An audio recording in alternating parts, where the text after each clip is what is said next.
Hi, my name's Rose Corbett, and for my project, I'm going to talk about the European Union and how Bosnia has made an effort to join the EU and what that means for the country as a whole. So a little bit of history starting off, the European Union fundamentally started at the end of World War II. So at the end of the war, there was considerable economic and political devastation across the country. So 6 countries got together and founded the European Coal and Steel Community, which was an effort to bring together resources and sort of create a tariff-free zone for trade so that they could boost economic activity and kind of get their economies back on track following the war. So at the end of the war, this community was founded, and then over the next 40 years, a shift in sort of cultural and social and technological advances created the ever-expanding map that is the modern-day EU. The most sort of pivotal moment happening when the Soviet Union fell and Germany joined, and a host of other sort of outlier peripheral countries became members of the EU, with the most recent being in 2013 when Croatia joined. So now, today as it stands, there are 28 member states, and there are a number of bids from outside countries, including Bosnia, to join the EU. So why would a country want to join the EU? So first of all, it's incredibly economically beneficial. As far as tariffs and customs clearances, the cost savings of joining a union like this are enormous for countries, especially smaller economies on the outside. So for Bosnia, economically, it's pretty substantial. There are also environmental protections that come associated with membership, as well as social and cultural benefits. And so in general, it's one of those, everyone wants in, and the ones who are already in are kind of wanting to protect their way of life. So a little bit about Bosnia's history to join the EU. So following the war in Yugoslavia, or the breakup of Yugoslavia, there was a lot of, the EU questioned the social sort of integrity of Bosnia because of the ethnic divisions within the country.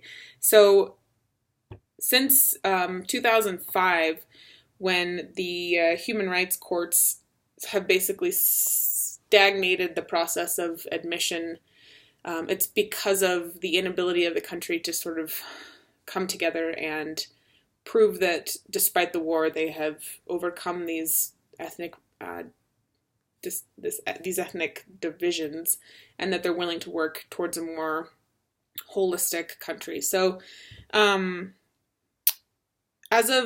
I said, as of February 2016, Bosnia officially submitted their bid to join. However, one of the contingencies of joining the EU are host countries, or the country bidding has to absolve a certain amount of power to the higher courts that are the EU. So the problem with Bosnia being that it is notoriously and just profoundly corrupt still. So sort of break it down a little bit, there are 3 ethnic majorities within Bosnia.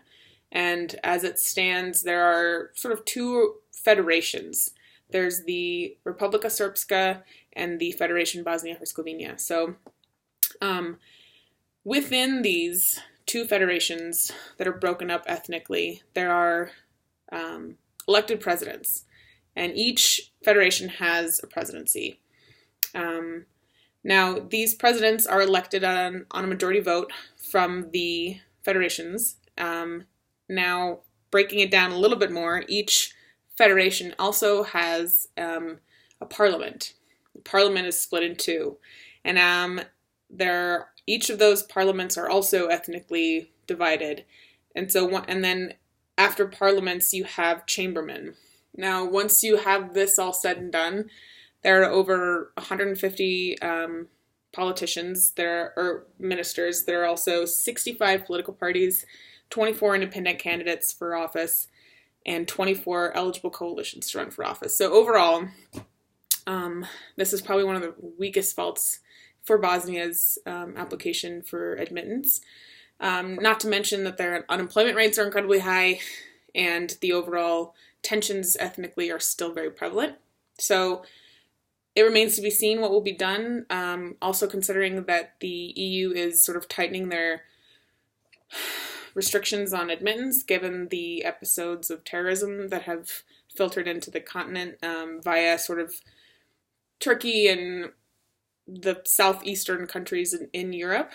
There's a little bit of hesitation as to whether or not the Balkan regions will be considered eligible. So as it stands, I think a number of people from my readings seem interested and feel that the EU would be beneficial, especially pegging a currency to the euro. However, at this point, there has to be kind of overhaul in political structuring and relinquishing of pretty significant authority in order for Bosnia to meet the criteria for admittance to the EU. I think a lot will remain to be seen as well, given Brexit and given the situation in Greece. The EU as it stands is also sort of in a very gray area. So it'll be curious to see what people on the ground think. And overall, I think the structure of the EU is a fascinating concept, and I hope you enjoyed this presentation. So thank you.